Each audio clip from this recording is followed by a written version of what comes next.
같이 우리의 신앙을 사도신경으로 고백하겠습니다.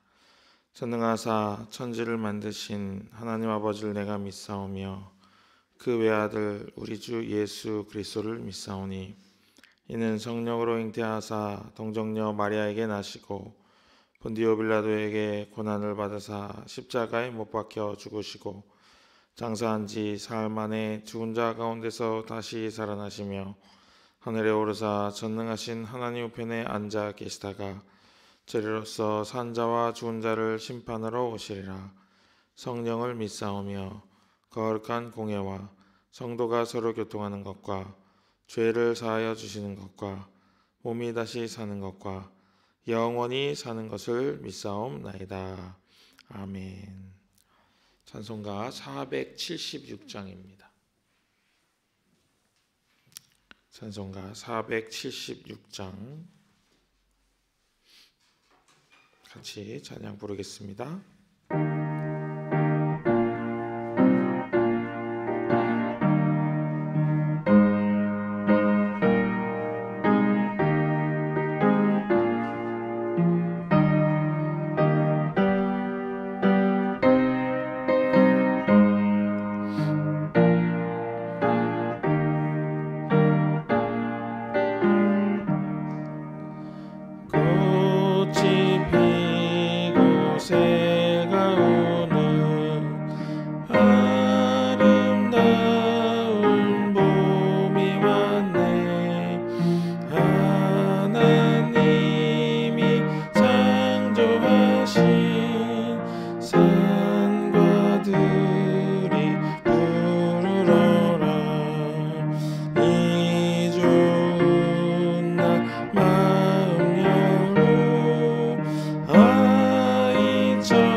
아멘. 오늘 하나님께서 우리에게 주시는 말씀은 전도서 1장입니다.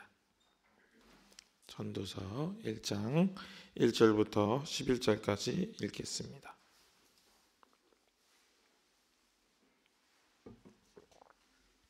전도서 1장 1절부터 11절 제가 봉독해 올리겠습니다. 다윗의 아들 예루살렘 왕 전도자의 말이다. 전도자가 말한다. 헛되고 헛되다 헛되고 헛되다 모든 것이 헛되다. 사람이 세상에서 아무리 수고한들 무슨 보람이 있는가. 한 세대가 가고 또 한 세대가 오지만 세상은 언제나 그대로다. 해는 여전히 뜨고 또 여전히 져서 제자리로 돌아가며 거기에서 다시 떠오른다.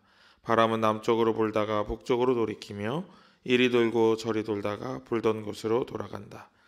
모든 강물이 바다로 흘러가도 바다는 넘치지 않는다. 강물은 나온 곳으로 되돌아가 거기에서 다시 흘러내린다. 만물이 다 지쳐 있음을 사람이 말로 다 나타낼 수 없다. 눈은 보아도 만족하지 않으며 귀는 들어도 차지 않는다. 이미 있던 것이 훗날에 다시 있을 것이며 이미 일어났던 일이 훗날에 다시 일어날 것이다. 이 세상에 새 것이란 없다. 보아라, 이것이 바로 새 것이다 하고 말할 수 있는 것이 있는가? 그것은 이미 오래전부터 있던 것, 우리보다 앞서 있던 것이다. 지나간 세대는 잊혀지고 앞으로 올 세대도 그 다음 세대가 기억해주지 않을 것이다. 아멘. 전도서의 저자는 여러분이 생각하시는 것처럼 솔로몬으로 추정을 합니다. 근데 이것은 어디까지나 추정이에요. 자기가 내가 전도자다 하면서 솔로몬이 이름을 밝힌 적이 없기 때문에 그냥 추정을 합니다. 그런데 그 추정을 하게 하는 증거들이 너무 강력해요. 그래가지고 다 너무 확증하고 있습니다. 한번 1절을 읽어보겠습니다. 1절. 다윗의 아들 예루살렘 왕 전도자의 말이다. 그래. 여러분 다윗 왕의 아들 중에서 이스라엘의 왕이 된 사람 누가 있죠? 솔로몬밖에 없어요. 그래서 너무 강력해가지고 이거 다 솔로몬이구먼 하는데 그것이 확정될 수는 없습니다. 왜냐하면 본인이 얘기를 안 했기 때문에. 그런데 그러면 이러면서 자기가 전도자다 이렇게 말을 했잖아요. 이스라엘 왕인 전도자다 이렇게 얘기를 했죠. 그러면은 이 부분에서 우리는 왜 솔로몬이 자기를 밝히지 않고 전도자라고 하는 이름 뒤에 숨어 있는가, 이거를 좀 생각해 볼 필요가 있겠죠. 그러면서 상황을 완전히 뒤집어 가지고 그러면 전도자가 솔로몬인 척하는 이유는 뭘까, 이렇게 생각해 볼 수 있어요. 그렇죠? 전도자가 내가 솔로몬인 것처럼 보여야 하는 이유가 뭐가 있을까, 그걸 한번 생각해 보면은 또 답이 나올 수 있을 것 같습니다. 전도자라는 말은 코일렛이라고 하는 히브리어인데요. 코일렛은 지혜를 가르치는 사람을 의미합니다. 특별히 부름받은 자들 앞에서 지혜를 가르치는 사람을 의미해요. 그러니까 교회에게 지혜를 가르치는 사람을 의미하죠. 이 전도자에 대해서는 전도서 12장 말미에 가면은 전도자는 어떻다 하고 이렇게 구체적으로 서술이 나옵니다. 여러분이 통독을 하시면서 한번 쭉 읽어보시면은 전도자가 이런 사람이구나 하고 여러분 아실 수가 있습니다. 상황을 뒤집어서 아까 이제 우리가 생각해 보기로 했죠. 그러면 그 전도자의 이름 뒤에 솔로몬이 숨어 있는, 아니면 전도자가 솔로몬인 척하는 이유는 무엇일까요? 2절을 한번 읽어보겠습니다. 2절. 전도자가 말한다. 헛되고 헛되다. 헛되고 헛되다. 모든 것이 헛되다. 솔로몬이라고 하는 이 사람의 인생의 무게를 투영시키려고 하는 시도가 아닐까, 저는 그렇게 생각을 합니다. 무슨 말이냐면 전도자가 진짜로 말하려고 하는 것은 인생이 더덥고 무상이다, 인생 무상을 이야기하는데, 그렇게 말하려고 할 때 여러분 생각해 보세요. 나이가 한 20살밖에 안 된 청년이 인생 무상이야, 인생 다 헛돼 이렇게 이야기하면은 나이 드신 분들이 어떻게 생각하겠어요? 좀 더 살아봐라, 아직 멀었다 이렇게 하겠죠. 그런데 모든 것, 이 땅의 모든 부귀와 영화를 다 누리고 하나님께서 가장 지혜로운 사람이라고 말하고 그 사람의 인생의 노년에 와가지고 자기에게 주어진 모든 것을 회상하면서 다 돌아보니까 인생이 헛되다 이렇게 이야기하면 그 말의 무게는 굉장히 커지는 거죠. 아무도 무시할 수 없는 그런 무게가 있는 것입니다. 그래서 전도자라고 하는 이름으로 솔로몬이 자신을 소개하고 있는지도 모르겠습니다. 인생의 헛됨을 자신의 삶에서 찾아내려고 또 이렇게 이야기하고 있는 거죠.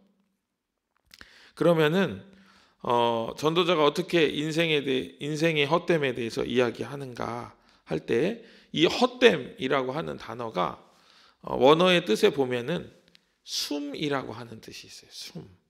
숨. 여러분 지금 숨 쉬고 계시죠? 네. 하잖아요. 그러면은 이 하면은 이게 어떻게 돼요?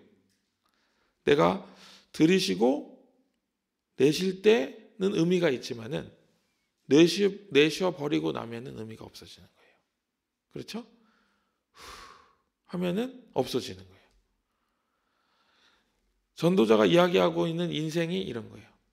이게 내게 있을 때는 의미가 있는데 후 하면은 없어진다는 거예요. 인생이 한숨과 같이 사라진다 하고 이야기를 하고 있습니다.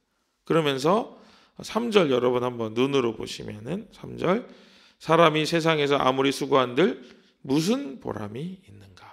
4절 한 세대가 가고 또 한 세대가 오지만 세상은 언제나 그대로다.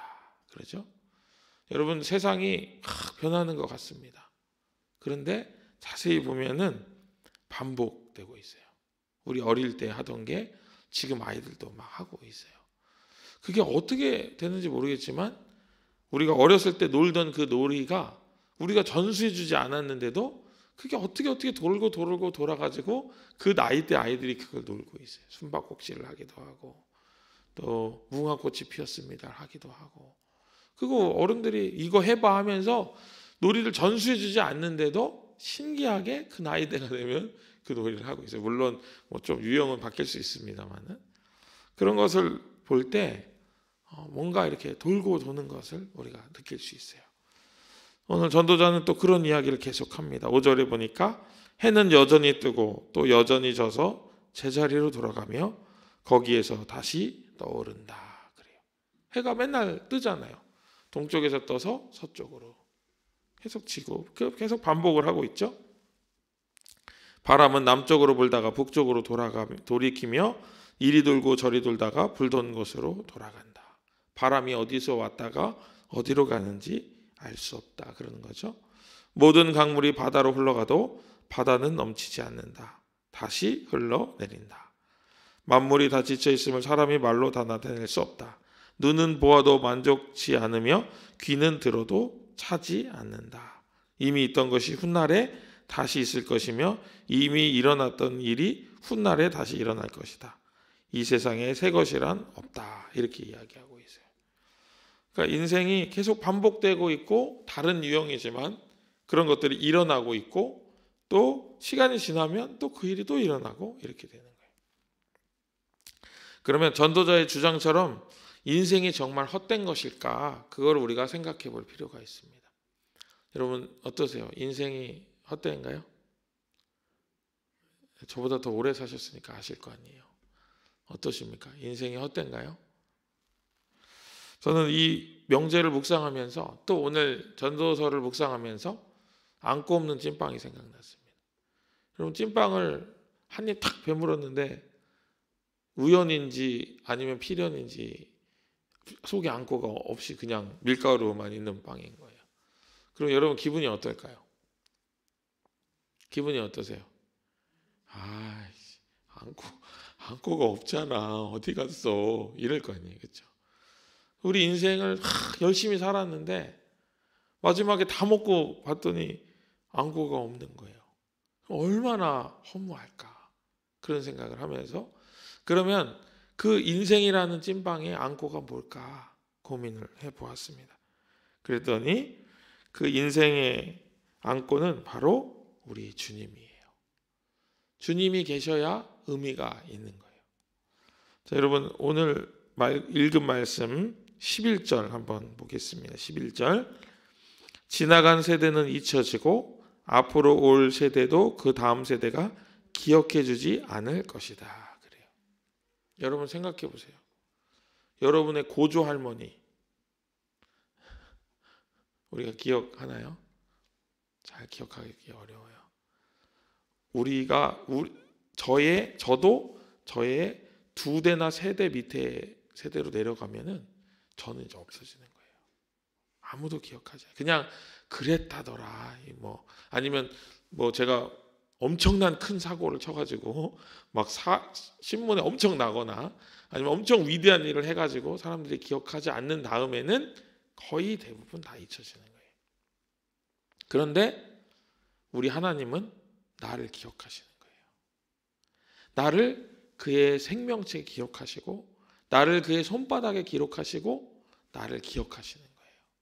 그래서 주님이 우리 인생에 가장 중요한 거예요. 아무도 우리를 기억하지 않는데 주님은 여전히 우리를 기억하고 계시고 우리가 다시 하늘나라로 돌아갔을 때 우리를 맞아주시는 분이 하나님이시죠. 바울이 이런 고백을 합니다. 빌립보서 4장 12절과 13절에 여러분 잘 아는 구절인데요. 나는 비천하게 살 줄도 알고 풍족하게 살 줄도 압니다. 배부르거나 굶주리거나 풍족하거나 궁핍하거나 그 어떤 경우에도 적응할 수 있는 비결을 배웠습니다. 나에게 능력을 주시는 분 안에서 나는 모든 것을 할 수 있습니다. 그래요. 앞서 솔로몬은 인생의 모든 부귀영화를 다 누렸다면 지금 고백하고 있는 바울은 좋은 조건이 있음에도 불구하고 주님 때문에 어려운 일들을 많이 겪은 사람이잖아요.